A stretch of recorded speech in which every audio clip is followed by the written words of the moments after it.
Hello నమస్తే, నేను YNR. పాడ్కాస్ట్లో ఈరోజు మనతో పాటు ఒక గెస్ట్ ఉన్నారు. తెలంగాణ ఉద్యమకారుడు, కాంగ్రెస్ పార్టీ ముఖ్య నేత, ఎమ్మెల్సీ అద్దంకి దయాకర్ గారు. సార్ నమస్తే. నమస్తే.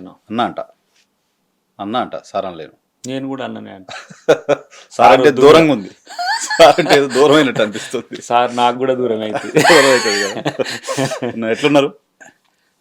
ఎస్, గతంలో ఉన్నట్టే ఇప్పుడు మంచిగా ఉన్నా. కాబట్టి కొత్త బాధ్యత ఉంటుంది కదా, ఇది కొంచెం మనం అలవాటు చేసుకోవాలి. సుదీర్ఘకాలం 20 years మూమెంటే కాంగ్రెస్ పార్టీ విపక్షంలో ఉన్న మూమెంటే. అంతకుముందు 10 years కూడా మూమెంటే. 2004 to 14 ఎట్లా ఉందో 14 to 24 కూడా అట్లనే ఉంది. కొంత బాధ్యత ఉంది, కొంత ప్రభుత్వము దాని యొక్క పనితీరు, తర్వాత శాఖలు, అధికారులు ఇవన్నీ కూడా కొంత న్యూగా ఉన్నాయి. బట్ అది మంచిగానే ఉంది. బట్ రెస్పాన్సిబిలిటీస్ ఇంకెక్కువ పెరుగుతుంది. కాదన్నా, ఇప్పుడు మరి ఉద్యమం 10 ఏళ్ళు చేసిండ్రు కదా. 10 ఏళ్ళు ఉద్యమం చేసి తెలంగాణ వచ్చిన తర్వాత ఒక రిలీఫ్, అరే తెలంగాణ తెచ్చినాం అనే అది ఉండేది.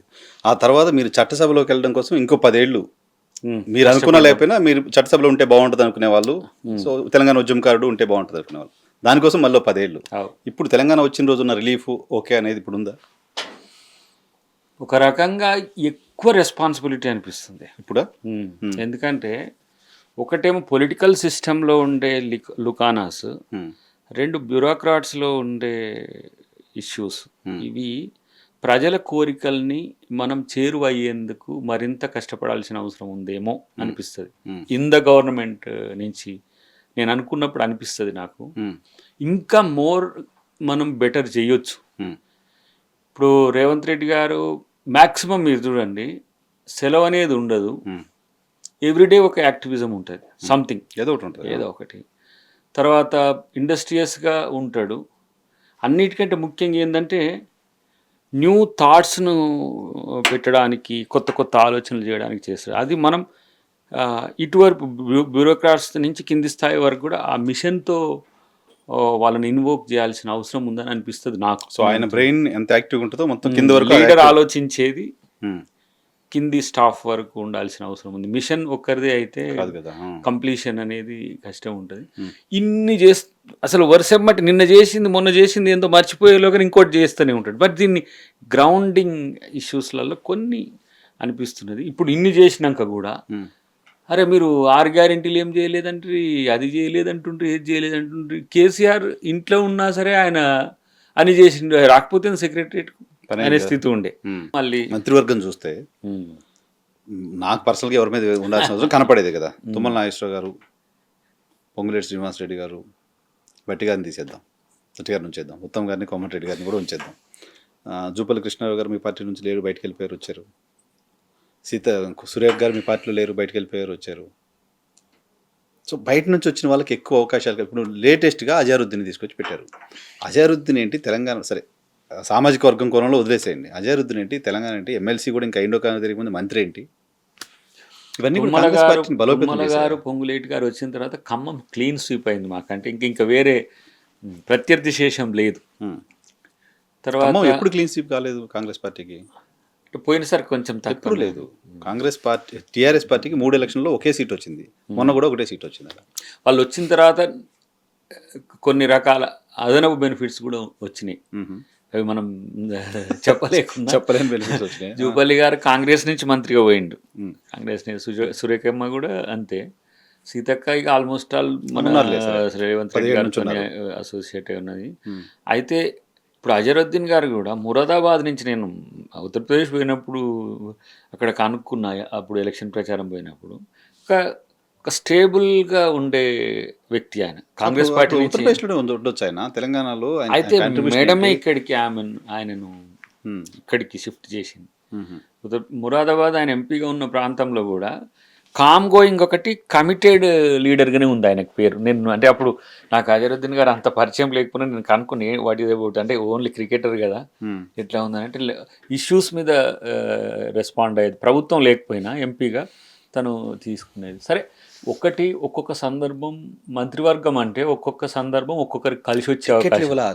చాలా మంది టికెట్లు కాంగ్రెస్ పార్టీ ఇప్పుడు మేము డిబేట్లు చేస్తున్నప్పుడు కాంగ్రెస్ పార్టీ నుంచి ఎవరైనా మాట్లాడడానికి రమ్మని పిలవడానికి అన్న ఆ సబ్జెక్ట్ నేను వద్దులేని ఎవరికి వాళ్ళు మొహం చాటేసేవాళ్ళు. మీలాంటి వాళ్ళు ఏది ఉన్నా సరే వచ్చి మాట్లాడుతూ ఉండేవాళ్ళు, పొద్దున సాయంత్రం మాట్లాడుతూ ఉండే పార్టీ వాయిస్ వినిపించడానికి కనపడే నలుగురు ముగ్గురులో వాళ్ళు ఉండేవాళ్ళు. సో మీలాంటి వాళ్ళకి ఒక అవకాశం రావడానికి 2 ఏళ్ళు పట్టింది. సో విధానపరమైన నిర్ణయాలు తీసుకోవాలంటే ఇంకెన్నాళ్ళు పడుతుంది? ఎందుకు అవకాశానికి అర్హత లేదా? వాస్తవానికి నేను ఒక స్పెషల్ కేసు, మీకే కాదు రాజకీయాలకు స్పెషల్ కేసే, తెలంగాణ రాజకీయాలకు ఇంకా స్పెషల్. అంటే నేను పార్టీ కొరకు పనిచేయాలనే ఉద్దేశంతో వచ్చినైనా నాకు అవకాశాలు ఇచ్చిండ్రు. మనం గెలవలేకపోవడానికి కారణాలు అనేకం, వాటిని చెప్పొద్దు.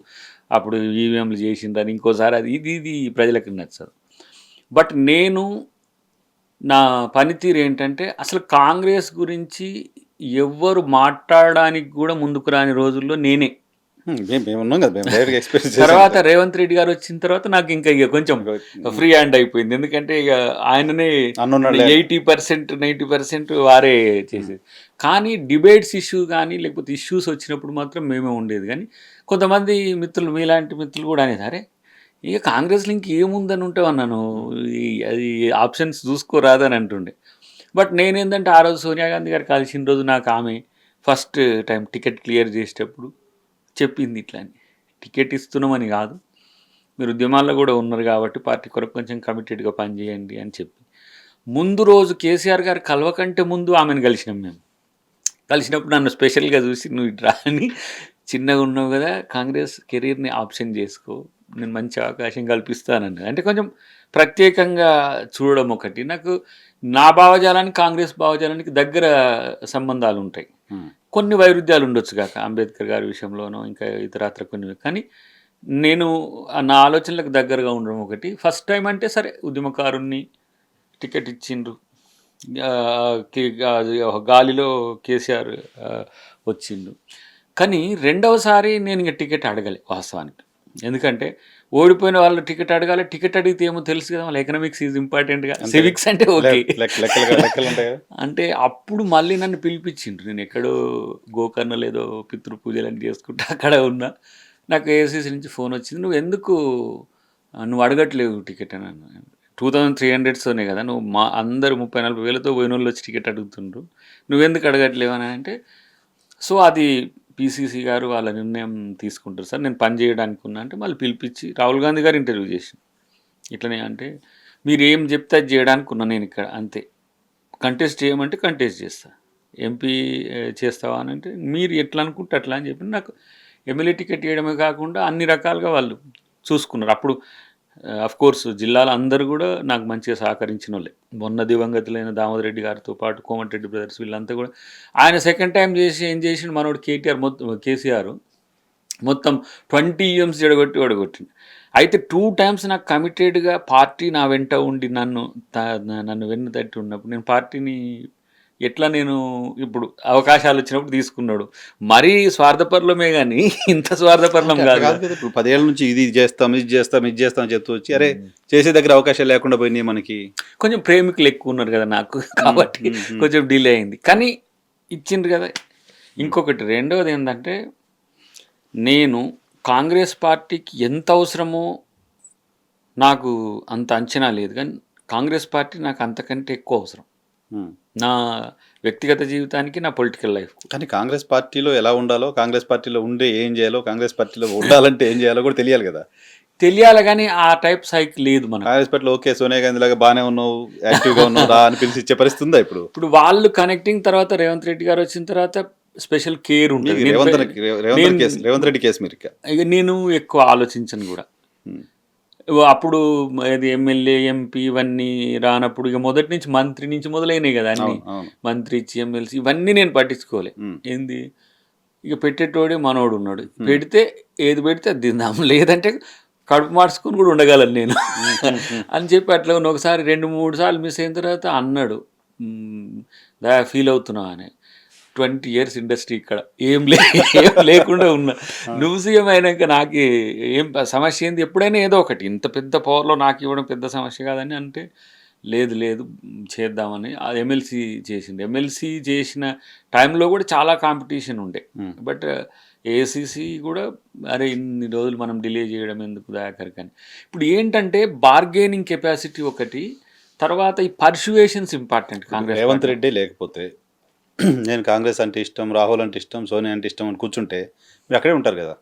అసలు అట్లా ఉన్నా కూడా ఉన్నారు అట్లే. ఒక దశలో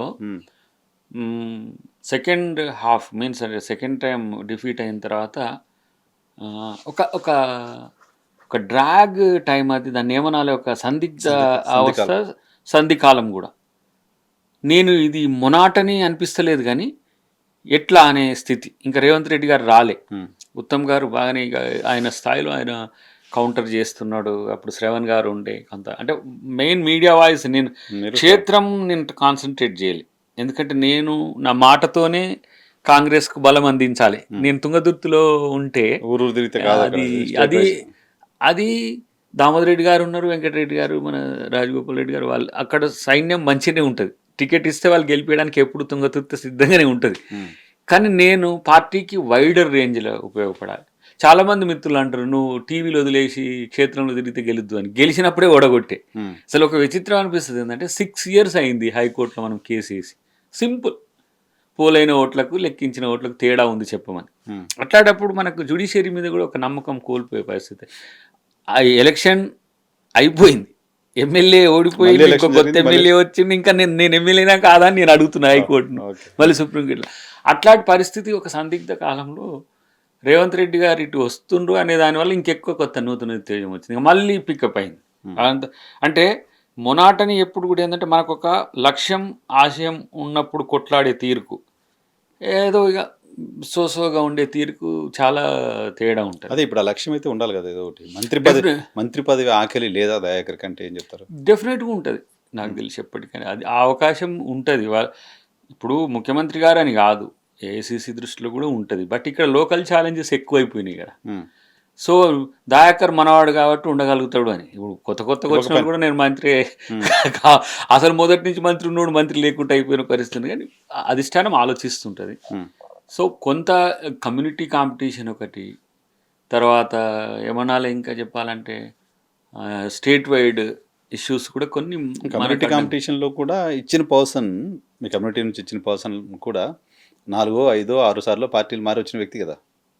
అంటే పార్టీ దృష్టికోణం నుంచి ఇప్పుడు ఇవ్వాల్సిన అవసరం ఉంది అని అనుకొని ఉండొచ్చు. పార్టీ లాయల్టీ కంటే, పార్టీకి సంబంధించిన ఐడియాలజీ కంటే దయాకర్ లాయల్గా ఉంటాడు, కమిట్మెంట్ రేపటికి కూడా ఉంటాడు. దయాకర్ ఎలాగుంటాడు, లాయల్ ఉంటాడు, ఎలా ఉంటాడు, బయట నుంచి వచ్చిన వాళ్ళకే ఇద్దాం అనుకుంటుందా? అంటే ఇప్పుడు ఆ దృష్టికోణం ఎందుకు అట్లా ఆలోచించిందనే విషయం కంటే, నా పేరు ప్రతిసారి రావడం నాకు ఇబ్బంది అవుతుంది. ఇది అంటే రాకుంటే అసలు మర్చిపోవాలని కూడా నేను అనుకుంటా. వాళ్ళు చేసేటప్పుడు చేస్తారు, వాళ్ళు ఏం మర్చిపోరు. అది రేవంత్ రెడ్డి గారు అయినా, ఏఐసిసినైనా, నేను పని చేసేటోని గుర్తుపట్టకుండా అంత ఉండే పరిస్థితి కాదుగా. ఎవరో తెలియని వాళ్ళని కూడా తెచ్చే పరిస్థితులు. అద్దంకి దయాకర్ అంటోడు పార్టీకి తెలియకుండా ఉండడు కదా. కానీ ఆ సమయం కొరకు వెయిట్ చేస్తాను నేను.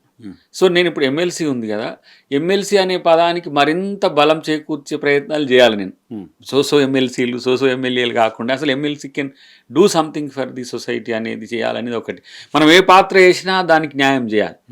రెండోది అతి ముఖ్యమైనది ఏంటంటే, ఈ మంత్రి అనేది ప్రతి ఎక్స్పాన్షన్ టైంలో ఒక చర్చ రావడం, ఆ చర్చ వచ్చినప్పుడు దయాకర్కి మళ్ళీ ఎమ్మెల్సీ మాదిరిగానే ఇది ఒక అంతరంగాలు ఓడవని కథ అన్నట్టు ఇది పోవడం అనేది కొంత అంటే అనిపిస్తుంది, నాకు ఇంత న్యాయం జరుగుతుందా అని.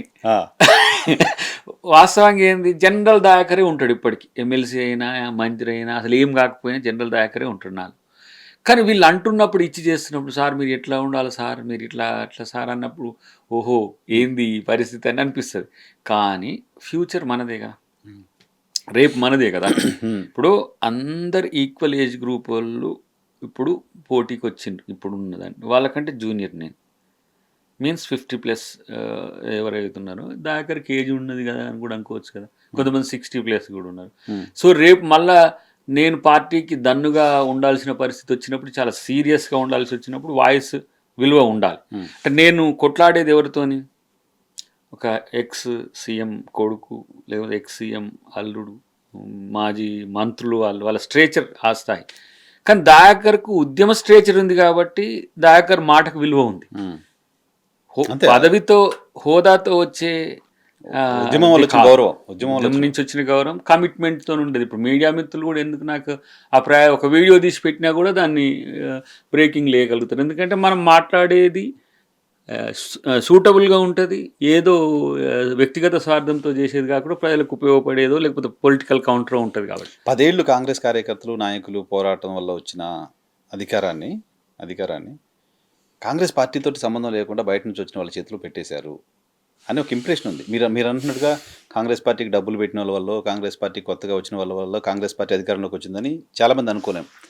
టీఆర్ఎస్ 10 ఏళ్ళున్నా పవర్ వస్తుందో లేదో తెలియకపోయినా ఊర్లలో పార్టీని పట్టుకుని అట్లే పనిచేసిన కార్యకర్తల వల్ల వచ్చింది. రూరల్ తెలంగాణ కదా గెలిపించింది మిమ్మల్ని. ఇప్పుడు నేను ఇవి కొన్ని చూసినప్పుడు ఏమనిపిస్తుంది బ్రదర్ అంటే 40 years 30 years 20 years నుంచి పార్టీకి నేను ఇప్పుడు కరీంనగర్ ఇన్ఛార్జిగా నేను మొన్న చూసిన, తర్వాత అబ్జర్వర్గా కొన్ని చూసిన కదా, ఏండ్ల తరబడి ఉన్న కాంగ్రెస్ కార్యకర్తను కాపాడుకునేందుకు ఒక ప్రత్యేక ప్రణాళిక చేయాల్సిన అవసరం ఉంది. అది ముఖ్యమంత్రి గారి దృష్టిలో కూడా ఉంది. అన్యాయం జరుగుతుందనేది ఆలోచన అయితే ఉందా? సో అన్యాయం కంటే కూడా గుర్తింపు కూడా వాళ్ళకు గుర్తింపు లాంటితో పాటు ఇప్పుడు లోకల్ బాడీసే కాదు, డైరెక్టర్లే కాదు, చైర్మన్లే కాదు, నామినేటెడ్, ఇప్పుడు ఎకనామిక్ ఇష్యూస్ అనేది కంటెస్టెంట్లో చాలా ఇంపార్టెంట్ ఫ్యాక్టర్. కానీ అన్ని ఎకనామిక్స్తోనే రిలేట్ అయి ఉన్నాయి కావు కదా. లెవెల్ 2లో ఉండే అకామిడేట్ చేస్తే వాళ్ళు మళ్ళీ లెవెల్ 1కు రావడానికి ఉపయోగం ఉంటుంది. సో ప్రత్యేక పరిస్థితుల్లో తెలంగాణలో మనం కొంత కాంగ్రెస్ కంటే కూడా అందరికీ మనం అకామిడేట్ చేయాల్సి వచ్చింది. ఎందుకంటే తెలంగాణలో మస్ట్ రావాలి. ఎందుకంటే ఇక్కడ కేసీఆర్ యొక్క ఆలోచన విధానం అనేది ప్రజలకు వ్యతిరేకత ఉన్నది, కానీ గెలిచే అభ్యర్థులు కూడా అవసరం అనే ఉద్దేశంతో మనం ఇచ్చినాం. మంత్రివర్గంలో కూడా అవకాశాలు వచ్చినాయి. కానీ కాంగ్రెస్ విచారధార అనేది కాంగ్రెస్ పార్టీకి చాలా ముఖ్యం కూడా. ఇప్పుడు 2017 మార్జిన్ కూడా పెట్టినాం పార్టీ అవకాశాల్లో, ప్రభుత్వ అవకాశాల్లో కూడా 2017 కంటే ముందున్న వాళ్ళకి 80% మనం ప్రాధాన్యత ఇవ్వాలని. క్యాబినెట్లో 80% 17 తర్వాత వాళ్ళే ఉన్నారు. అది ఇక కొంచెం అది వాళ్ళ లక్కీ కావచ్చు, కానీ మేబీ రేపటి రోజున అటు ఇటు మార్చవచ్చు, కొంతమందిని న్యూ టీం మళ్ళీ రావచ్చు, ఎప్పుడు వీళ్ళే ఉండదు కదా. రెండోది ముఖ్యమైనది ఏంటంటే సోల్ ఆఫ్ ది తెలంగాణను ఇంప్లిమెంట్ చేసే వ్యవస్థ ఒకటి, కాంగ్రెస్ ఆలోచనను కూడా ఇంప్లిమెంట్ చేసే వ్యవస్థ ఒకటి మేము ఫుల్ఫిల్ చేసుకోవాలి కదా. లేకపోతే ఏంటంటే ఆయారాం గయారాం టైప్ అవుతుంది. ఎగ్జాక్ట్లీ, బాగా చెప్పారు మీరు. Soul of Telangana, soul of Congress party, ఇవి రెండు కనపడట్లేదు ఇప్పుడు అనేది విమర్శ వస్తుంది. ఇప్పుడు కేసీఆర్ చేసిన ఒక రకంగా నేను విధ్వంసం అనను, కానీ అసలు మనోడు టెక్స్టే మార్చిపడేసిండు, పాలిటిక్స్ టెక్స్ట్. అంటే జనం కాదు ధనమే చేసిండు. ఒక రోజున ఇప్పుడు మనం ఇప్పటికీ గుమ్మడి నరసయ్య గారిని గుర్తు చేసుకుంటాం కదా, మా మల్సూర్ గారిని, సూర్యాపేటలని వితౌట్ మనీ వాళ్ళు 2-3 times నుంచి 5 times ఎమ్మెల్యేస్ అయిన వాళ్ళు సర్వీస్ మోటివ్ ఉండే తెలంగాణలో. ఉమ్మడి ఆంధ్రప్రదేశ్లో కలిసి ఉన్నా కూడా ఆర్థికాంశాల్లో కూడా ఇక్కడ ఎమ్మెల్యే కంటెస్టెంట్కు ఆంధ్రప్రదేశ్లో కంటెస్టెంట్కి తేడా ఉంది. ఇప్పుడు ఆంధ్రప్రదేశ్ కంటే తెలంగాణ ఎక్కువైపోయింది. Telangana richest experience. సో అలాంటప్పుడు ఏమవుతారు, ఇన్వెస్టర్ ఓరియంటెడ్ లీడర్షిప్ నీకు ఎస్టాబ్లిష్ అవుతుంది. పీపుల్స్ ఓరియంటేషన్ లీడర్షిప్ రావాలంటే కొంత టైం పడుతుంది ఇంకా, నేను అనుకుంటున్నాను. బట్ అటువైపు పోతుంది. తెలంగాణ సమాజం ఎప్పుడు కూడా హ్యుమానిటేరియన్ పాలిటిక్స్ని ఎక్కువ యాక్సెప్ట్ చేస్తుంది, కానీ కమర్షియల్ పాలిటిక్స్ను ఒక దశ దాటినాక మీరు ఇప్పుడు ఒక మాట అనుకుందాం, కేసీఆర్ గారి కంటే కాంగ్రెస్ పార్టీ ఎక్కువ రిచ్చా కాదు. మరి ఎక్కడ ఉన్న అసలు మునుగోడులో డిపాజిట్ ఎట్ వస్తుందని చూసినాం. హుజూర్ నగర్లో సిట్టింగ్ ఎమ్మెల్యే ఓడిపోయింది, హుస్నాబాద్లో, దుబ్బాకలో. ఇలాంటి పరిస్థితుల్లో ప్రజలే కదా తీసుకొచ్చి మనల్ని ముందు వరుసలో పెట్టింది. ప్రజా రాజకీయాలే తెలంగాణలో ఎక్కువ, అత్యంత చైతన్యవంతమైన నేల కూడా తెలంగాణ ఇప్పటికీ. సౌత్ నుంచి వచ్చిన మూమెంట్సే నీకు సక్సెస్ అయిన పరిస్థితులు ఉన్నాయి. ఇప్పుడు ఓబీసీది కూడా అదే పరిస్థితి. కాబట్టి అది ఆ ట్రాన్స్మిషన్కు కొంత టైం పడుతుందని నేను అనుకుంటున్నాను. బట్ ఎకనామిక్స్తోనే ఎదుర్కోవాలి కాబట్టి ఈకో లీడర్స్ వస్తారు. బట్ మూమెంట్లో ఉన్న వాళ్ళ గుండెల్లో గూడు కుట్టుకున్నది అప్పుడప్పుడు వాళ్ళ మీటింగ్లోకి పోతా కదా, నేను చూసినప్పుడు అనిపిస్తుంది, ఎస్ అంటే ఏ లక్ష్యం కొరకు పోరాడింటో వాళ్ళ ఎట్లీస్ట్ వాళ్ళకి కోరుకుంటుంది ఏంటంటే మా కోరికలు నెరవేరాలి, మనం ఏ అనుకోని మనం చేసినామని. నీళ్లు నిధులు నియామకాలు అనేది టీఆర్ఎస్ ఓరియంటేషన్, కానీ స్వీయ గౌరవం అంటే స్వీయ పరిపాలన, ఆత్మగౌరవం అనేది మేజర్గా రోల్ చేస్తుంది. మీరు ఎంత రిచ్ అని ఉండండి తెలంగాణలో. ఇప్పుడు మీరు అన్నట్టు ఇంతకుముందు ఒడిషా, మన వెస్ట్ బెంగాల్ ఇట్లాంటి నుంచి వచ్చి ఇక్కడ పని చేసి మన ఊర్లలో పంట పొలాల్లో కూడా వాళ్ళు నాట్లు వేసే స్థితికి వచ్చింది. మన వాళ్ళు ఎందుకు చేస్తలేరు అనే ఒక స్థితి ఉంది. అది చేసుకోవచ్చు కదా అంటే కొంత తెలంగాణ కల్ట్ ఏంటంటే కొంత ఏంది మేము అప్గ్రేడ్ కావాలని ఒక ఓరియంటేషన్ ఉంటుంది. At the same time people's ఆస్పిరేషన్స్ని గవర్నమెంట్, పొలిటికల్ లీడర్స్ కూడా, పొలిటికల్ పార్టీస్ మనం అది ఎజెండాగా పెట్టాలని అనిపించింది నాకు ఇన్ని రోజులు చూసినాక. కేసీఆర్ వైఫల్యం ఎట్లా జరిగింది, మనం ఎటువైపు పోవాలని డైరెక్షన్ తీసుకోవడానికి కూడా కొంత అప్పుడప్పుడు నేను న్యూట్రల్గా ఉండి పెద్దలతో చర్చిస్తుంటా. తెలంగాణ యొక్క గమనం ఏ విధంగా ఉంటున్నది, మా ప్రభుత్వం ఎట్లా చేస్తున్నది, ఎట్లా అప్పుడప్పుడు టైం దొరికినప్పుడు ముఖ్యమంత్రి గారికో ముఖ్యులకు చెప్పడానికి కూడా అవకాశం ఉంటుంది. సో మళ్ళీ మేము రెస్పాన్సిబిలిటీ ఉంటుంది కదా. ఇప్పుడు మేము పోతే కనీసం అడగడమో ఇంకా భవిష్యత్తులో అడ్డుకోవడమో కూడా జరుగుతుంటుంది. అన్న ఓ ఇట్లా చెప్పిండ్రు అట్లా చెప్పిండ్రు, మనమేమో మొత్తం థియరీ అంతా మనమే చెప్పి కూర్చుంటే అసలు కాంగ్రెస్ విచారధార అంటేనే దాయకరు అన్నట్టు అట్లా తయారైపోయింది. రెస్పాన్సిబిలిటీ తీసుకోవాల్సిందే కదా. ఒక 10,000 చేసి ఉంటాం మీతో అన్ని మీడియాతో ఈ 11 yearsలో ఇంటర్వ్యూస్ ఇవన్నీ. రోజు 4-5 ఒకరోజు మ్యాక్సిమం 7 గంటల నుంచి రాత్రి 11 గంటల వరకు ఏదో ఎలక్షన్స్ రోజు లెక్క పెట్టిన. అంటే ఇంత రికార్డు స్థాయిలో అసలు ఫేస్ అంటే దాకరే అనే స్థితి ఉండే. అలాంటప్పుడు మనల్ని గుర్తుపెట్టి ప్రశ్నిస్తారు. ప్రశ్నించినప్పుడు సమాధానం చెప్తారు. సమాచారం కూడా వస్తుంటుంది కదా మీకు గ్రౌండ్. ఎలక్షన్ టీమ్ సపరేట్ ఉంటుందా Revanth Reddy election team? Election team అంటే ఎలక్షన్ క్యాబినెట్ చెప్పలేము, ఉండొచ్చు. ఇప్పుడు ఎందుకు స్పెక్యులేషన్స్ ఉన్నాయి, రీషెఫ్లో ఉంటుంది, పునర్వ్యవస్థీకరణ ఉంటుంది. ఇంకా 2 అయితే ఖాళీలు ఉన్నాయి కదా, 2 ఖాళీలు ఉన్నాయి. ఇంకా రీషెఫుల్లో అది నాకు తెలియదు కానీ డెఫినెట్గా నేను అనుకుంటా 1-2 yearsలో ఇంకా న్యూ టీం కూడా ఎమర్జ్ అయ్యే అవకాశాలు కూడా. ఎలక్షన్ టీం కొత్త టీంతో వెళ్తారు మోస్ట్ ప్రాబబ్లీ. ఏంటంటే నా దృష్టిలో చాలామంది ఎలిజిబిలిటీ వాళ్ళు ఉన్నోళ్ళు ఉన్నారు, చాలామంది, నాట్ ఈవెన్ 1, 2, 3గా. జగన్ ఒక ప్రయోగం చేసిండు అక్కడ, కానీ అది సరిగ్గా పనిచేయనట్టుంది. అది నేను అనుకుంటున్నాను. 2.5 years ఒకళ్ళని పెట్టేసి మళ్ళీ అదేదో టెన్యూర్ టైప్ కాకుండా ఎఫిషియన్సీ బేస్డ్ ఒకటి, పీపుల్స్ ఆస్పిరేషన్స్ కూడా ఇంపార్టెంట్, అవకాశాలు కూడా అందరికీ. ఇంకోటి నా దృష్టిలో మంత్రివర్గం అనేది కులంతో సంబంధము, ప్రాంతంతో సంబంధము అనేది ఇప్పుడు every political party always thinking about the caste and region. అవకాశాలు ఇవ్వాలి, మా జిల్లాకు రాలేదు, మా జిల్లాకు రాలేదు, సామాజిక వర్గానికి రాలేదు. ఇది ప్రామాణికం కాకుండా సామర్థ్యాలే ప్రామాణికంగా ఉంటే మంచిది.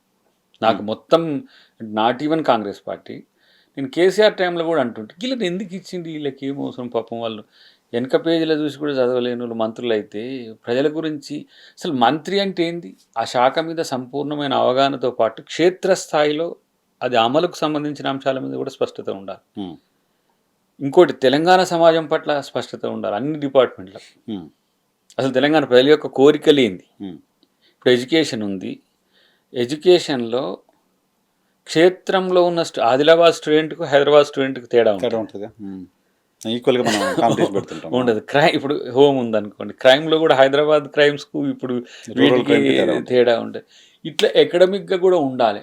దీన్ని క్యాస్ట్ బ్యారియర్ చూడొద్దు అనేది నాకు అనిపించింది. ఎందుకంటే ఫలాని ఎక్స్ ఓబీసీ అయినందుకో, ఫలాని ఎక్స్ బీసీ అదే ఓసీ అయినందుకో ఇవి బ్యారియర్స్ కావాలి. అసలు అవి ఉంటే బట్టే కనీసం ఎస్సీ ఎస్టీ బీసీ మైనారిటీలకు మంత్రి పదవులు వస్తున్నాయి. లేకపోతే తెలిసి బ్రదర్ ఎస్సీ ఎస్టీ బీసీలలో మోర్ దాన్ ఎఫిషియెంట్ ఉన్నారు. అవకాశాలు అందిపుచ్చుకోవడంలో వెనుకబడుతుండొచ్చు కానీ ఎకనమిక్ సివిక్స్ అన్నీ ఉన్నోళ్ళు ఉన్నారు. ఇప్పుడు ఇంకా నేను ఓబీసీ సమాజంలో చూస్తున్నా కదా, గత 20 yearsకి ఇప్పటికీ డ్రాస్టిక్ చేంజెస్ వచ్చినాయి. ఎకనామికల్గా ఉండడమే కాదు, చాలా పవర్ఫుల్ నాలెడ్జ్ ఉన్న పర్సన్స్ కూడా వాళ్ళు పొలిటికల్ కెరీర్ ఆప్షన్ చేసుకోవట్లే. ఇప్పుడు ఈ చైతన్యం బీసీల్లో వచ్చిన అవకాశాల కొరకు వచ్చిన చైతన్యం ఇప్పుడు 42% కానీ లేకపోతే దేశవ్యాప్తంగా, కానీ వాళ్ళు పొలిటికల్ కెరీర్ గురించి ఆలోచిస్తే మంచి తెలివి, మంచి సామర్థ్యాలు ఉన్న వాళ్ళు, సమాజం పట్ల అవగాహన ఉన్న వాళ్ళు వస్తున్నారు. ఎస్సీ ఎస్టీలో రిజర్వేషన్ ఉండబట్టి మీకు 51 నుంచి మీకు almost all SC ST leaders evolve అయినరు. సరే, వాళ్ళు ఎఫిషియెంట్ మేనర్లో ఉన్నారా, ఆపర్చునిటీస్కి వచ్చి వాళ్ళు ఇప్పుడు అయినరా అంటే, ఇప్పుడు దామోదరం సంజయ్ గారికి 60s ముఖ్యమంత్రి అయిండు. ఏ రిజర్వేషన్ బేస్ అయిండు ఆయన? కరెక్ట్. ఎమ్మెల్యే ముఖ్యమంత్రి పదవి రిజర్వేషన్ కాదు కదా. కాదు కదా. ఇప్పుడు మాలాంటి వాళ్ళం అసలు రిజర్వేషన్ని వినియోగించుకోవాల్సిన అవసరం లేకుండా వచ్చింది. ఇప్పుడు నాకు జనరల్ని ఎమ్మెల్సీ ఇచ్చిండ్రు. అంటే దయాకర్ ఎస్సీని అయ్యి అంటే ఆ 19 సీట్లలో ఒకటి రావాలి కదా, ఆ 3 ఎంపీ సీట్లలో రావాలి, అది కంటెస్ట్ దాంట్లో. కానీ దయాకర్కి అంత అయినాక కూడా జనరల్లో ఇచ్చిండ్రు కదా. సో ఎఫిషియన్సీ ఉంటే నువ్వు కంపల్షన్ క్రియేట్ చేస్తే కమ్యూనిటీ అనేది ఇంపార్టెంట్ కాదు. మీరు ఇంతకుముందు అన్నారు కాంపిటీషన్ ఉంది కదా కమ్యూనిటీలో కూడా అని. ఉంది ఎక్కువ. ఇప్పుడు ఒక రకంగా సో మిమ్మల్ని ఎఫిషియెంట్ గా చూడొచ్చు, సీనియర్ గా చూడొచ్చు, 17 కంటే ముందు బ్యాచ్ గా చూడొచ్చు, ఉద్యమకారుడిగా చూడొచ్చు, లాయల్ టు అధిష్టానం చూడొచ్చు, లాయల్ టు రేవంత్ రెడ్డి. మనకు లేని ఎలిజిబిలిటీ ఏముండదు. అది రావడమే ఇంపార్టెంట్. అంతవరకు దానికొరకు వెయిట్ చేయడమే. రాలేదని మళ్ళీ అలగడము, నసగడము, లేకపోతే రోజు స్టేట్మెంట్ ఇవ్వడము, I won't do such kind of things. ఎందుకంటే పొలిటికల్ ఫ్యూచర్తో పాటు సమాజంలో రాజకీయ వ్యవస్థతో మనం కొన్ని చేయాల్సిన అవసరం. నేను బేసికల్గా మాలమానాడును ఏర్పాటు చేసింది ఏంటంటే అంబేద్కర్ ఐడియాలజీని. ఆ రోజుల్లో కూడా వీడు ఏందా, వీడు సెమీగాడు మెంటల్ ఉండాయింది, వీడు ఎంసీఏ చేసి మాలమానాడు పెట్టిండి ఏందని. అప్పుడు ఇంక ఎల్ఎల్బి చేయలే నేను. చేస్తే నాకు తారకం గారు కలిసి, ఆయన ఎస్సీనే బట్ ఆయన ఎక్కువ వామపక్ష ఉద్యమాలతో ఎక్కువ ఉండేటోడు.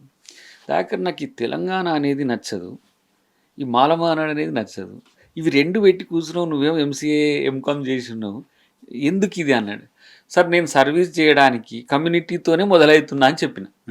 సర్వీస్ చేయడానికి నా బేస్ ఇది అని అంటే, బట్ ఏమో తెలంగాణ వస్తుందో రాదో అది పక్కన పెట్టి, కానీ ఈ మాలమానాడు అనేది మాదిగా దండోరకు వ్యతిరేకంగా పెట్టినట్టు నేను తెలంగాణలో ఒక సంస్థాగత మద్దతు కోసం పెట్టింది ఇది. ఎందుకంటే అప్పుడు పివి రావు గారు అయినా అందరూ ఆంధ్ర నుంచి ఉన్నవాళ్ళు కాబట్టి ఇట్లా పెట్టిన సార్ అంటే చూద్దాం అంటే దీన్ని అంబేద్కర్ ఐడియాలజీతో నడుపుతా అని చెప్తే నవ్విండు ఒక రకంగా.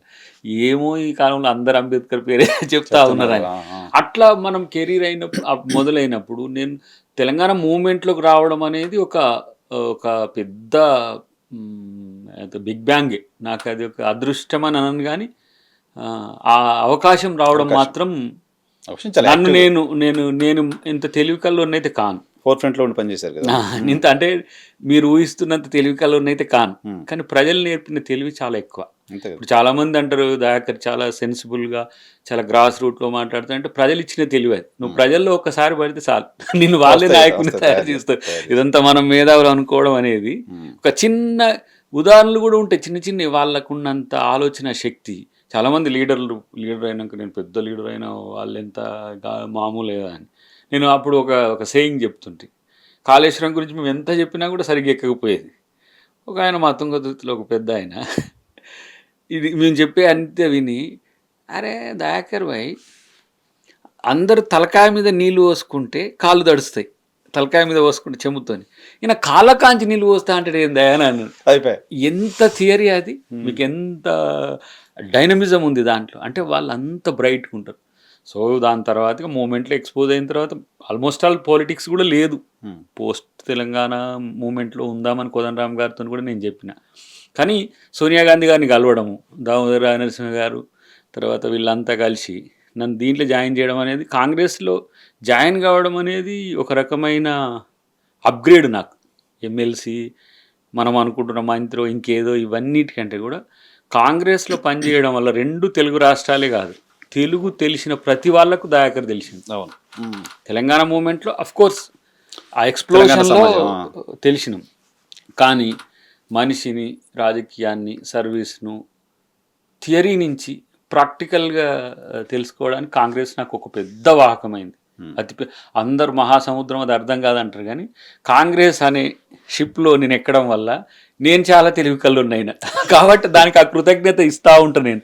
ఎప్పటికైనా అవకాశం ఇస్తారు అనేది ఒకటి, కానీ అవకాశం కొరకే వెతికే వ్యక్తి కాదు దయాకర్ అనేది ఒక ముద్ర పడిపోయింది. అవును, టికెట్ ఇవ్వకపోయినా ఏది ఇవ్వకపోయినా మీ పేషెన్స్ని చూశారు, చెక్ చేసి ఓపికను చూసి ఇంకా ఇవ్వచ్చు పర్వాలేదు ఉంటాడు. ఒకటి నేను కూడా ఎప్పుడు కూడా అంటే నేను అది హెచ్చులకని చెప్పట్లేను, కానీ మొదటి నుంచి కూడా అడగడం అనే దానికంటే కూడా అర్హత కూడా నేను చూసుకునేటోను. ఎలక్షన్ అనగానే ఊరికే కాదు, డబ్బులు కథ కమేషం అసలు థర్డ్ మనీ, కోఆర్డినేషన్, తర్వాత లీడర్షిప్ క్వాలిటీస్ క్షేత్రంలో సామాన్యుని కన్విన్స్ చేయాలి, వాళ్ళని కోట్లు వేయాలంటే అంత సామాన్యం కాదు. చాలామంది టికెట్లు తెచ్చుకొని చేయి గుర్తు మీద గెలుస్తాం, కానీ గెలుస్తారు ఓడతారు. పార్టీతో వచ్చింది కాకుండా నిన్ను లీడర్గా కూడా చూడాలి. అలాంటి పరిస్థితిని నాకు కాంగ్రెస్ పార్టీ నేర్పుతుంది. తర్వాత ఇప్పుడు రేవంత్ రెడ్డి గారు ముఖ్యమంత్రి అయిన తర్వాత కొంచెం మాకు ఏంటంటే పదవుల్లో ఉన్న వాళ్ళు ఏ విధంగా ఉండాలనేది నేర్చుకునే పరిస్థితి వస్తుంది. ఎందుకు అని ఆ మాట అంటున్నంటే, పాలిటిక్స్లో నేర్చుకోవడం లేకపోతే కొనసాగడం అనేది, అంటే సస్టైనబిలిటీ అనేది అంత సింపుల్ ఏం కాదు. లైఫ్లో నేర్చుకోవడం లేకపోతే లైఫ్లో కూడా సస్టైన్. చాలా మంది ఏంటంటే డబ్బులు పెట్టినాం కదా, గెలిచినాం కదా, ఏక్ దిన్ కా రాజా పనికిరాదు. కానీ మన బ్రాండ్కి కూడా మనం చెడ్డ పేరు తెచ్చుకోవద్దు. తొండికో మొండికో దయాకర్ అంటోనికో ఏదో ఒక గౌరవం విలువ. ముఖ్యమంత్రి కూడా ఎమ్మెల్సీ నుంచే మొదలు పెట్టాడు కదా, జెడ్పీటీసీ ఉన్నదే. కానీ తను షార్ప్గా ఉంటాడు. నేను చూస్తున్నా కదా, మన కళ్ళ ముందు నుంచే జెడ్పీటీసీ ఎమ్మెల్సీ ఇట్లా అయింది కదా. తన థింకింగ్లో డిఫరెన్స్ ఉంటుంది మనం కంపేర్ చేసుకుంటే. తనను ఈరోజు లీడర్గా చేయగలిగింది. అది సస్టైన్ చేస్తాడు ఎప్పటికప్పుడు. 10 ఏళ్ళ ముందు ఆలోచిస్తాడు చాలా. నేనంటే చాలా ఈ మధ్య కీన్గా అబ్జర్వ్ చేస్తున్నా కదా కొన్ని అంశాల్లో. అట్లా మాలాంటి వాళ్ళం కూడా ఉండడానికి అవకాశం ఉంటుంది. కానీ కొంత రఫ్ పొలిటీషియన్గా ఉండడానికి దయాకర్ కొన్ని లిమిటేషన్స్ ఉంటాయి. రఫ్గా ఉండలేను. సో ఇప్పుడు ఆయన స్టాండర్డ్గా ఉన్నారా చివరిగా రేవంత్ రెడ్డి గారు? డెఫినెట్లీ స్టాండర్డ్గా, అంటే స్టాండర్డ్ కుర్చీ పదిలంగా ఉందా? మెంటల్ స్టెబిలిటీ ఉంటుంది, కుర్చీ పదిలంగా ఉందా? విజనర్. అసలు కుర్చీ అనే సమస్య ఏదో బయట వీళ్ళు సోషల్ మీడియాలో చేసేది అవ్వడం నవ్వుకుంటా. అధిష్టానం దగ్గర ఎట్లా ఉన్నాడు, ప్రజల్లో కూడా ఏ రకమైన. నేను నెగిటివ్స్ అడుగుతుంటా ప్రజల్ని, పాజిటివ్ అడగా. ఎవరైనా కలిసినప్పుడు, మనం బయటికి పోయినప్పుడు కూడా చాలా మందిలో తన పట్ల చాలా మంచి అభిప్రాయం ఉంది. ఇంకా కొంచెం ఫ్రీగా ఉండి ఇంకెక్కువ చేస్తాడు రేవంత్ రెడ్డి గారు అనే ఒక స్థితి. ఢిల్లీకి ఎలా ఉందనేది కదా ఇంపార్టెంట్. ఢిల్లీ రియల్ ట్రస్ట్ వర్దీగా, లేదంటే ఫ్యూచర్లో కూడా ఇంకా పార్టీకి ఉపయోగపడే వ్యక్తిగానే చూస్తుంది. ఆయన అసలు నిన్న బర్త్డే విషెస్ కూడా చెప్పలేదంట రేవంత్ రెడ్డి గారికి, రాహుల్ గాంధీ, సోనియా గాంధీ, ప్రియాంక. అసలు బర్త్డే విషెస్ కాదు, ప్రధానమంత్రి చెప్పాడు కానీ వీళ్ళెవరు చెప్పారు. అసలు మా రేవంత్ రెడ్డి గారు వాస్తవం చెప్పాలంటే ఆయన కేక్ కటింగ్ ఇవన్నీ కూడా ఏవి కూడా ఉండవు. బర్త్డేని సెలబ్రేటే చేసుకోడు. మనం పోయి పోకెళ్ళిస్తే కూడా ఆర్టిఫిషియలే అది. నేను కూడా నిన్న తిరుపతన్న కూతురు పోయినా కదా, ఆడ కలవకపోతే మళ్ళీ ఇంటికి వచ్చి కలిసిన. ఇది ఏంటిది ఇదంతా, అంటే ఇది మొత్తం ఎక్స్పోజర్ ఉపయోగపడుతుంది. అయితే తను కేక్ కూడా కట్ చేయడు. ఎందుకంటే గతంలో రాహుల్ గాంధీ గారే తీసుకొచ్చి కేక్ కట్ చేస్తా అంటే, సార్ నేను ఇది చేయను అని చెప్పి అన్నాడు. ఇప్పుడు ఆయన కేక్ కట్ చేసిండు, లేకపోతే స్పెషల్ విషెస్ ఇట్లా చెప్పిండు అనుకో, అదేం పెద్దగా. సో రేవంత్ రెడ్డికి బర్త్డే చేసుకోవడం ఇష్టం ఉండదు కాబట్టి రాహుల్ గాంధీ కూడా విషెస్ చెప్పలేదు. నాకు తెలిసి అయితే అదే అనుకుంటా. ఇంకోటి, ఆయనకు పోయిన అప్పుడు కేక్ తెచ్చిండు రాహుల్ గాంధీ గారే బర్త్డేకి. కట్ చేయండి సార్ నేను ఇవి చేసుకోను అంటే, ఇప్పుడు కనుక నేను చేసుకున్నట్టుంటే, లేకపోతే ఇటు చెప్పినట్టుంటే కూడా రాహుల్ గాంధీ మాట చెప్పొచ్చు, నువ్వు చెప్పినావు కదా అప్పుడు మళ్ళీ ఎట్లా చేసుకుంటున్నావు అని ఉంటుందని నిన్న అంటుండే. కాబట్టి సింపుల్గా ఉంటాడు, ఒక సామాన్య యువకుని లెక్క. సామాన్య మధ్యతరగతి, దిగువ మధ్యతరగతి వాళ్ళ యొక్క ఆలోచనలకు రూపం ఇచ్చే విధంగా ఉంటాడు. బట్ థింకింగ్లో చాలా బ్రైట్గా ఉంటాడు. అంటే పీపుల్స్ ప్రో ఐడియాలజీ ఆయనను ఇంకా ప్రతిపక్ష నాయకుడుగానే మాట్లాడుతున్నాడు. ఎందుకైనా ప్రతిపక్ష నాయకుడు కాదు. ఇప్పుడు మనోడు కూడా కేటీఆర్ కానీ, హరీష్ కానీ, వీళ్ళు అప్పుడే మొత్తము వాళ్ళు పరమ పునీతులు అయిపోయినట్టుగా, వాళ్ళు అసలు అన్నీ కూడా ఇప్పుడు వాళ్ళని మర్చిపోయినట్టుగా జనం మాట్లాడుతుంటే అరే కోపం వస్తుంది. నాలాంటి వానికే అనిపిస్తుంది, అరే ప్రతిదీ వాళ్ళకు కౌంటర్ పెడుతుండ్రు. ఇప్పుడు నేను మాట్లాడింది ఏదన్నా ఉంటే, రేపు నేను ఏదైనా తప్పు మాట్లాడి దీనికి ఇగో అలా అని వీళ్ళు చేసిన దుర్మార్గాలన్నీ కూడా వీళ్ళదే కౌంటర్గా పెడుతున్నారు. ఇంకా వాళ్ళు మేము ఇప్పటికే మారిపోయినాం, ప్రభుత్వం వ్యతిరేకత అనుకుంటున్నప్పుడు వీళ్ళు చేసే కొన్ని చర్యల వల్ల కొంచెం ఇరిటేషన్తో అప్పుడప్పుడు అంటాడు తప్పితే, ఏ విషయంలో లేదంటే ఏ అంశంలో ప్రభుత్వంగా రేవంత్ రెడ్డి గారి యొక్క తీరు కానీ, రేవంత్ రెడ్డి గారి యొక్క నడవడిక కానీ ఎక్కడ కూడా తడబాటు ఉండదు. కేటీఆర్ని పట్టుకొని నా కొడుకే మంత్రిగా ఉన్నాడు అనే భాష ఫ్రస్ట్రేషన్ లాగా అనిపించట్లా? ఫ్రస్ట్రేషన్ కాదు, కానీ వాటిని అబద్ధాలను ట్రోల్ చేస్తూ ఉన్నారు. ఆయన అనలేదన్నమాట. ఇది ఆయనది కాదు. వీళ్ళు క్షేత్రంలో క్షేత్రస్థాయిలో అబద్ధాలు చెప్తున్నారు కాబట్టి అబద్ధాలు ట్రోల్ చేసుడు ఎక్కువ. ఇప్పుడు ఫర్ ఎగ్జాంపుల్ జూబ్లీహిల్స్ ఉందనుకుందాం ఒక మాటకు, 3 సార్లు మనోడే గోపీనాథ్ గారు ఎమ్మెల్యే, కిషన్ రెడ్డి గారు 2 సార్లు ఎంపీ, అప్పుడు సహాయ మంత్రి, ఇప్పుడు కేంద్ర మంత్రి. ప్రభుత్వంలో మేము లేము, 2 ఇయర్స్లోనే జూబ్లీహిల్స్ మొత్తం క్లీన్ అయిపోవాలి అని ఆలోచన చేసి, ఇట్లా డ్రైనేజ్ ఇట్లా ఉన్నది, లేకపోతే ఇవి ఏంటిది మంచినీళ్ళు ఇట్లా ఉన్నాయి, హైడ్రా మొత్తం వచ్చి జూబ్లీహిల్స్లోనే కూలగొడుతుంది అన్నట్టు ప్రచారం చేస్తే, ఇప్పుడు మీరు ఇచ్చిన 1000 ఎకరాల బఫర్ జోన్లో ఉన్న భూములే, లేదంటే చెరువు శిఖాలుగా ఉన్న భూములే, వాటినే కదా హైడ్రా కూలుస్తున్నది. 2-3 పేదల ఇండ్ల కూల్చిన దాన్ని మీరు ప్రచారం చేస్తుంది, కానీ 1000 కోట్ల రూపాయల భూముల్ని స్వాధీనం చేసుకుంది ప్రభుత్వం. దాన్ని మెచ్చుకోవాలన్నా హైడ్రా వచ్చి మిమ్మల్ని మీ ఇండ్లు కూలగొడదని ప్రచారం ఏడ జూబ్లీహిల్స్లో హైడ్రా కూలగొట్టినది ఏడ? ఈడ ఎలక్షన్ జరుగుతుంటే హైడ్రా అక్కడ చెరువు శిఖాల దగ్గర కూలగొని కడుపు మీటింగ్ పెడతారు వీళ్ళు. ఈడ బీసీ బంద్ అవుతుంది, బావరాడు బామ్మర్ది రాడు, తెల్లారే మూసీక ఈయనపోతాడు, పర్యవేక్షణకు హైడ్రాక ఈయనపోతాడు. అంటే వాళ్ళ రాజకీయం చూస్తుంటే కొంత అప్పుడప్పుడు సహజంగా ఇన్బిల్ట్ ఉంటాడు. రేవంత్ రెడ్డి అంటే ముఖ్యమంత్రి అయినా ఏదైనా కూడా కొన్ని ఇష్యూస్లలో ఆయన సీరియస్గా రెస్పాండ్ అవుతాడు. మేము కూడా కొన్ని అంశాల్లో సీరియస్గా, లేకపోతే అప్పుడు ఎందుకు ఇట్లా అయినరు మీరు, ఎందుకు ఇట్లా ప్రశ్నిస్తూనే ఉంటాడు. సో అలాంటి టైంలో వచ్చినాయి. కానీ వీళ్ళు కూడా నిర్మాణాత్మక ప్రతిపక్షంగా ఉండడం కంటే కూడా కాలకేయులు లెక్క మారడం తప్పు. అట్లా వేస్ట్. నేను చూస్తున్నా కదా, మేము పోరాడిన రోజు కూడా, ప్రతిపక్షం నుండి పోరాడిన రోజు కూడా మేము అసహనంతో లేము, ప్రజల పక్షాన ప్రశ్నించి. ఇప్పుడు మేము ప్రశ్నిస్తున్నాము అని అంటారు. పోనీ మీరు ఉచిత బస్సు మహిళలకు ఇవ్వడం తప్పు అని చెప్పి ఒక తీర్మానం చేయండి పార్టీగా, మేము వస్తే మాపేస్తాం. ఆటో మిత్రులను తీసుకొచ్చి పంచాయతీకి పెడతారు. అంటే ఏంది? ఆడవాళ్లకు ఆటో మిత్రులకు. మరి నువ్వున్నప్పుడే ఊబర్ ఓలాలు వచ్చి ఆటో వాళ్ళ జీవితాలన్నీ కూడా ఎట్లయినాయి? మరి అది మేము చేస్తున్నామా? పేద మధ్యతరగతి మహిళలకు ఉచిత బస్సు ఇస్తే ఓరో అవుతుంది. అసలు వీళ్ళకి ఏందో మహిళలంటేనే పడని పరిస్థితి. ఒకవైపు ఏమో ఏంటిది మన కవిత గారి ఎపిసోడ్ మీకు అంతా తెలుసు. రెండోది ఇప్పుడు వాళ్ళ మమ్మీ చెప్తుంటే కేటీఆర్ ఎక్కడ కూడా మాట్లాడాడు.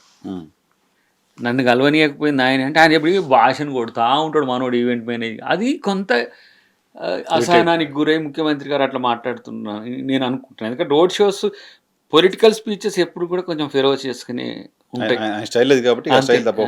ఇప్పుడు దయాకర్ మీతో పొడోకాస్ట్లో మాట్లాడుతున్న తీరుకు, బహిరంగ సభలో పోయి మాట్లాడుతున్న తీరుకు తేడా ఉంటుంది. సో అవి కొన్ని ముఖ్యమంత్రి హోదాలో అవి మాట్లాడడం సమంజసమా కాదా అని మీలాంటి మిత్రులు పెడతా ఉంటారు. అవన్నీ కూడా నోటెడ్ అవుతుంటాయి, మళ్ళీ రిపీట్ కాకుండానో ఇంకా కొత్త కోణం నుంచి దాన్ని చేయడము. కానీ ఇన్ని జరుగుతున్నాయి కదా, ఎందుకు కేసీఆర్ బయటికి రావట్లేదంటే వీళ్ళు ఒక్కళ్ళు చెప్పు పెద్ద. ఇప్పుడు మేము బీఆర్ఎస్ ఇది చేసింది, ఆయన అంత ముందు కూడా కొన్ని ఎలక్షన్ క్యాంపెయిన్ రాలేదుగా, అసలు పొలిటికల్ ఏరియా లేడు ఆయన. నేను అందుకనే లీడర్లెస్ పార్టీగా బీఆర్ఎస్ అయినాక లీడర్ల కోసం బిల్స్ మీటింగ్ పెట్టినట్టున్నాడు, బిల్స్ చెక్ రాజకీయాలు ఫామ్ హౌస్లు చేసి తిరుగుంటే మా రేవంత్ రెడ్డి గారు కూడా ఒక ఫామ్ హౌస్ తీసుకొని అక్కడి నుంచి, అది ఆయన స్టైల్ 10 ఏళ్ళు ప్రగతి భవన్లో ఉండి పాలించిన. నేను నాకు అనిపించింది కేసీఆర్ ప్రజల్ని వదిలేసి ప్రజలకు దూరం అయిందా, దట్స్ ఇట్. ఎస్, ఇప్పుడు నేను చిన్నోని కావచ్చు కానీ ఉద్యమ సహచరుడు ఆయన కూడా నన్ను ఉద్యమ సహచరుడిగా మిత్రుడిగానే చూస్తాడు.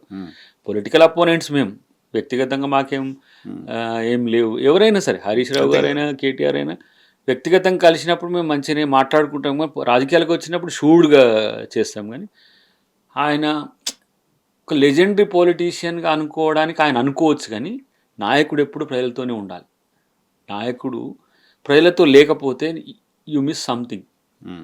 నేను అక్కడ ఉండి చేస్తే అవుతుంది, ఇక్కడ అంతరిక్షం నుంచి కూడా పరిపాలన చేయొచ్చు ఇప్పుడు శాటిలైట్ యుగంలో. కానీ అట్లని చెప్పి నువ్వెవరో తెలియకుండా, నీ ఆలోచన తెలియకుండా, ఇప్పుడు క్షేత్రంలో గెలిచే ఎమ్మెల్యేలను ఒకసారి మీరు చూడండి, నిరంతరం వాళ్ళు గెలిచినా ఓడినా చాలామంది మిత్రులు, నేను బీజేపీ వాళ్ళని కూడా చూసినా కదా, వాళ్ళు నేను ఆ నియోజకవర్గాలు పోయినప్పుడు ఎందుకు ఈయన గెలిచి ఉంటాడు, ఇప్పుడు కామారెడ్డి కానీ మన పాయల్ శంకర్ కానీ బీజేపీ వాళ్ళని కానీ ఇటు బీఆర్ఎస్ వాళ్ళని కూడా ఇప్పుడు చూసిన వాళ్ళని చూస్తే అనిపిస్తుంది. అంటే వాళ్ళు నిరంతరం ప్రజలను పట్టుకొని ఉంటారు. తర్వాత ఈయన నేను ప్రజలతో లేనా అనొచ్చు కాక మీరే అనొచ్చు, కానీ ఏ మేరకు ప్రజా సమస్యల్లో వాళ్ళు ఇన్వాల్వ్ అయింది అనేది కూడా, ఆకాశంలో ఉన్నారు వాళ్ళు, ఇప్పుడు మాట్లాడుతున్న మనోడు హరీష్ అయినా కేటీఆర్ అయినా ఆకాశంలో ఉన్నారు, ఇప్పుడు కిందికి దిగి ఇప్పుడు జూబ్లీహిల్స్లో ఉన్న మురికివాడలు గుర్తొస్తున్నాయి, ఇప్పుడు మలన సాగర్లో రైతుల సమస్యలు గుర్తొస్తున్నాయి, ఇప్పుడు లగచెర్లలో రైతుల ఆవేదన గుర్తొస్తుంది. కానీ ఆ రోజు అరవగోస పట్టిండ్రు కదా, అయ్యి అడిగినందుకే మమ్మల్ని తీసుకుపోయి జైల్లో పెట్టింది. కిరణ్ కుమార్ రెడ్డి కూడా మమ్మల్ని జైల్లో పెట్టాలంటే కేసులు పెట్టి పక్కన పెట్టేది మూమెంట్ టైం. అసలు మామూలుగా నాది ఇంకా ఎరగెన్స్ ఉంటుండే కదా. అది మిలియన్ మార్చ్ కేసు అయినా, ఇంకా XY కేసు, శాంతినగర్ కుట్ర కేసు అని అక్కడేనో పెట్టి ఏ అయినా సరే మాకు అరెస్టులు ఉండకపోయేది. మురళీ ముదిరాజ్ చనిపోతే పరామర్శకు పోతే తీసుకుపోయి మమ్మల్ని జైల్లో పెట్టుడు కాదు. ఇప్పుడు నేను అది విశాఖ పాస్పోర్ట్ కొరకు పోతే మళ్ళీ కోర్టు డిగ్రీ ఇవ్వాల్సి వస్తుంది, అంత పెద్ద నేరస్తుని నేను. పరామర్శ మురళీ ముదిరాజు మన శ్రీకాంతాచారి చనిపోయిన రోజు చనిపోయింది, సింబాలిక్గా రాసి చనిపోయింది. ఇక కనెక్టింగ్ కదా మనకి ఉద్యమకాలంగా ఉంటారు. అన్న మీరు రండి అన్న అంటే పోతే దేశద్రోహం 120B పాటు అన్ని పెట్టేసరికి ఆ విసాయి చిటామ చూసింది, అమ్మో దీనికి పోలీస్ క్లియరెన్స్ సర్టిఫికేట్, నేను ఎమ్మెల్సీ అయి ఉన్నా కూడా అంటే ఇంత పెద్ద నేరం 5-6 కేసులు ఉంటాయి కదా, 7 కేసులు వరుస ఒకటి ఉండేసరికి అట్లాంటి కేసులు పెట్టింది వీళ్ళు మా మీద. కానీ ఇప్పుడు మళ్ళీ సుధకూసలాగా మాట్లాడతారు, ఈ ప్రభుత్వం ఇట్లయింది అట్లయింది. ఎవరు ఏ రైతులు భూసేకరణలు ఏ రైతులు ఇలా సంతోషంగా ఉన్నారు? మీరు చేసిన భూసేకరణలు ఒక 500-600 ఎకరాలు 1000 ఎకరాల దగ్గరికి పోయినప్పుడు చేస్తున్నారు, కానీ 20,000 ఎకరాలు దీనికి ఏది మన కాళేశ్వరానికి, ఒక మలన సాగర్కి 5,600 ఎకరాల పైచిలకు. మలన సాగర్లో మేము కొట్లాడడం, దామోదర నరసింహ గారు, నేను అప్పుడు రేవంత్ రెడ్డి గారు ఉండే, తను టీడీపీ నుంచి ఉన్నా కూడా మూమెంట్లో సీరియస్గా ఉండే, కోదండరామ్ గారితో పాటు మేము చేస్తే మా మీద కసి. అట్లనే అసలు ఇక ఒక రకంగా దామన్నతో నేను ఉంటున్నా కాబట్టి, దామన్న నేను చేయలేడు కాబట్టి నా మీద కేసులు పెట్టి జైలు వేసిన ఫీల్ అయ్యిండు అన్న దామన్న కూడా. నువ్వు నాతో ఉండడం వల్ల వాడు ఇట్లా చేసిండు ఇది అని, ఇంకా రావద్దు మీరు ఇట్లా. మేమెందుకు కోరుకుంటాం? ఏం కేసులు ఏం పెద్ద గొప్పనా? ఎన్ని కేసులు మాకు తెలియకుండా కొట్టేసిన కేసులు కూడా చాలా ఉన్నాయి. బట్ వాళ్ళ మైండ్ సెట్లో అంటే స్వార్థపూరిత కాంక్ష మాత్రమే కనబడుతున్నది. ప్రజా సేవకులుగా ఆలోచించే ప్రయత్నం చేస్తే చాలా అంశాలు ఉన్నాయి, నాకు కూడా కనపడుతుంటాయి. నేను అధికారంలో ఉన్నా కూడా ఏ వర్గాల మేలుకి ఏ రకంగా చేయాలి, ఎటువైపు నుంచి ప్రజా ఉద్యమం రావాలి, ప్రజలకు ఏ విధంగా ఉపయోగపడాలనే అంశంలో కూడా కేసీఆర్ మిస్ అయిందా, కేసీఆర్ గైడ్ చేస్తుండా, వీళ్ళే సొంతంగా చేస్తున్నా, బావమరుదులు చేస్తున్నా తెలియదు. కానీ ఒక రకంగా మాత్రం వాళ్ళ సమస్యలను పక్కన పెట్టి వ్యక్తిగత అంశాలను తెర మీదకి తీసుకురావడం వల్ల ఇప్పుడు మాట్లాడితే మనోడు దమ్ముంటే అరెస్ట్ చేయి, దమ్ముంటే అరెస్ట్ చేయడానికి ఏమున్నది బ్రదర్? ఏ కారణం లేకుండా కూడా అరెస్ట్ చేసేది ఒక కేసు. అంటే నేను పట్టించుకోను, ఏదో సినిమాలో పవన్ కళ్యాణ్ ఒక రవిడి వచ్చి ఇట్లా కొడుతుంటే నేను కొట్టను పో అని అంటాడు చూడు, అట్లా ఎందుకు ఇప్పుడు చేయాల్సిన అవసరం వచ్చినప్పుడు ఏమంటాం, చట్టపరంగా చేయాల్సి వస్తుంది. ఉత్త పుణ్యానికి ఇప్పుడు ఈ ఫార్ములా రేస్ అయినా, లేకపోతే సమ్ XYZ ఇదేంటిది భూదాన్ ల్యాండ్స్ అయినా, మున్సిపల్ ఇష్యూస్లోనైనా ఉంటే రావాలి. ఇప్పుడు అట్లా అనుకుంటే కాళేశ్వరము మనం చేసిన రోజులు అరెస్ట్ చేస్తలేరని బీజేపీ వాళ్ళు అన్నారు. సిబిఐకి ఇస్తే అన్ని రకాల ఇన్స్టిట్యూషన్స్ సిబిఐ కింద తీసుకోవచ్చు. ఒక స్టేట్ సిట్ కంటే సిబిఐకి ఎక్కువ ఉంటుందని వాళ్ళే కామ్గా కూర్చుంటారు. అంటే అరెస్ట్లే లక్ష్యం కాదు. ఒక రకంగా నాకు అనిపిస్తుంది ఏంటంటే, నువ్వు ఎంత అవినీతి అయినా చెయ్యి, ఏమైనా చెయ్యి, ప్రజాధనం దోచుకున్న దగ్గర శిక్షలు ఉండవా అనిపిస్తుంది. చాలా ఉన్నాయి. ఓడిపోవడమే, నీకు అధికారం పోవడమే శిక్షణ. 1,000 కోట్ల రూపాయలు, లక్షల కోట్ల రూపాయలు, ఇది నాకు అప్పుడప్పుడు సగటు వ్యక్తిగా ఇది అనిపిస్తుంది. ఒక ఎక్స్ ఆఫీసరు ఒక 1,000 కోట్ల రూపాయల భూమి పాం చేసేసాను, ఆయన తీసుకుపోయిండు 10 రోజులు జైలు పెట్టి వదిలేసింది. ఇప్పటి నుంచి మళ్ళీ ఆయన లైఫ్ పోయినప్పుడల్లా వాయిదాకు పోయేస్తాడు, జాబ్ లేదు, హాయ్ 1,000 కోట్లు అయితే వచ్చినాయి కదా, 10 రోజులు 1,000 కోట్లు ఉంటాయి. అట్లా ఇది ఈ పీనలైజేషన్ సిస్టమ్ వీళ్ళని ఇట్లా చేస్తుందేమో. కానీ కేసీఆర్ రాకపోవడం అనేది వాళ్ళది గొప్ప అనుకుంటుండ్రు, కానీ పార్టీ అస్తిత్వానికే సమస్య అవుతుంది. మేబీ వాళ్ళు బీజేపీ ఉందిగా అనే అండతో ఆలోచిస్తున్నట్టుంది, చూడాలి మరి. ఎందుకంటే బీజేపీ కూడా వాళ్ళని సిస్టర్ కన్సర్న్తోనే చూస్తున్నది ఇక్కడ. ఇప్పుడు ఎందుకంటే అజరుద్దీన్కు మంత్రి పదవి ఇస్తే బీఆర్ఎస్ కంప్లైంట్ చేయలే, బీజేపీ కంప్లైంట్ చేసింది. అంటే ఇమ్మీడియట్ ఎఫెక్ట్ అయ్యేదేమో బీఆర్ఎస్కి, నా ఫ్రెండ్కి ఇట్లా అన్యాయం చేస్తావు అని చెప్పి వీళ్ళు మళ్ళీ అదే ఆ పార్టీని శ్రీకరణ్పూర్లో రాజస్థాన్లో ఎవరైతే క్యాండిడేటో క్యాండిడేట్కు మంత్రి పదవి ఇచ్చి బరిలో నిలబెట్టింది. పదవి ఇచ్చి నిలబెట్టింది. అవును. కాబట్టి బీజేపీ అట్లా ఉంది. సో బీఆర్ఎస్ని బీజేపీని వేరుగా వేరుగా మీరు చూడట్లా, ఒకటే అనమాట. ఇప్పటికి కూడా ఎప్పటికి కూడా, ఎందుకంటే మా రాడార్లో లేదు కదా అది. తెలుసు కదా మా అధిష్టానం నుంచి మొదలు పెడితే మా రేవంత్ రెడ్డి గారు ఎట్లా ఉంటారో బీఆర్ఎస్తో తెలుసు కాబట్టి ఉండదు. కాబట్టి వాళ్ళు ఇద్దరు ఉభయ ప్రయోజనాల కోసం చేస్తుంటారు. వాళ్ళు కేంద్రంలోనేమో బీజేపీ కలిసి వచ్చేటట్టు, రాష్ట్రంలో బీఆర్ఎస్ కలిసి వచ్చేటట్టు.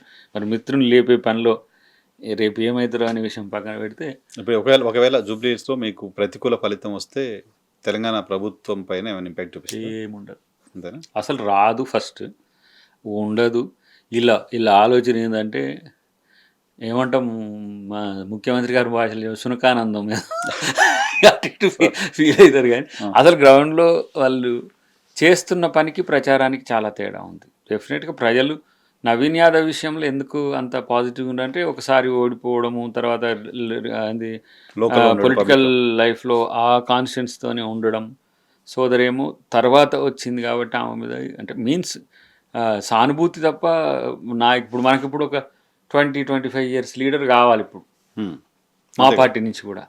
అక్కడ లోకల్లో ఉండే లీడర్షిప్ కూడా నవీన్ మీద మంచి యంగ్స్టర్ అనేది, యంగ్ పీపుల్లో కూడా మంచిగా ఉంది. సరే ఏదున్నా ఎన్నికైతే గెలుపు ఓటమి అనేది ప్రభావాలు ఉంటాయి కదా.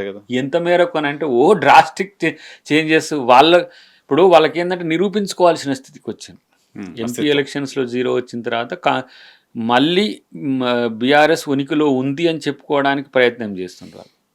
బీజేపీ వాళ్ళ సెగ్మెంట్లో, కిషన్ రెడ్డి గారి సెగ్మెంట్లో గతంలో లేదు, ఇప్పుడు ఏదో పెంచుకోవాలని చూసినా, ఎక్కడో ఉన్న కంటోన్మెంట్లో ఎక్కడో 3వ ప్లేస్లో ఉన్న కంటోన్మెంట్ మేము గెలవగలిగినాం. చాలా క్రిస్టల్ క్లియర్గా బీజేపీకి ఎంపీ వేసిండ్రు, కాంగ్రెస్కు వేసింది. అట్లనే ఇప్పుడు ఉన్న ప్రభుత్వంతో పాటు రేవంత్ రెడ్డి గారు కూడా రెసిడెన్స్ జూబ్లీహిల్స్లోనే, తర్వాత అందరి యొక్క ఎక్కువ లీడర్ లైన్లు కూడా ఆ ఏరియాలోనే ఉంటాయి కాబట్టి అందరు సీరియస్గా కాన్సన్ట్రేట్ చేసింది. గెలుపు అనేది పెద్ద సమస్య కాకపోవచ్చు, కానీ వీళ్ళ ఆలోచన ఏంటంటే ఇది చేసేసరికి ఏదో మార్పులు వస్తాయి, ఏదో ఎక్కడో ఆలోచిస్తారు వీళ్ళు. ఏంది హిమాలయాల అంచులకు పోయి కూడా ఆలోచించే పరిస్థితి, కానీ అట్లా ఏం ఉండదు నాకు. చూద్దాం, చివరికి ఎలక్షన్ క్యాబినెట్లో అయినా దయాకర్ గారు ఉండాలని కోరుకుంటున్నాం, ఉంటారని అంతా ఆశిస్తున్నాం. మంచి జరిగితే ఎప్పుడైనా ఉండొచ్చు, పెద్ద సమస్య ఏం కాదు. కానీ సమాచారం అప్పుడప్పుడు వస్తుంది, కానీ మనకు మిస్ అవ్వడం అనేది మన బ్రాండ్. దానికి మీరు బ్రాండ్ అంబాసిడర్ మిస్ చేసుకోండి. అరే ఇక వస్తుంది అనుకుంటున్నాం, రాట్లే ఇక వస్తుంది అనుకుంటున్నాం. బట్ చేయడానికి అవకాశం అయితే ఎక్కువనే ఉంటుంది. All the best. Thank you. ఇది దయాకర్ గారితో స్పెషల్ పాడ్కాస్ట్ చూస్తూనే ఉండండి. Thank you.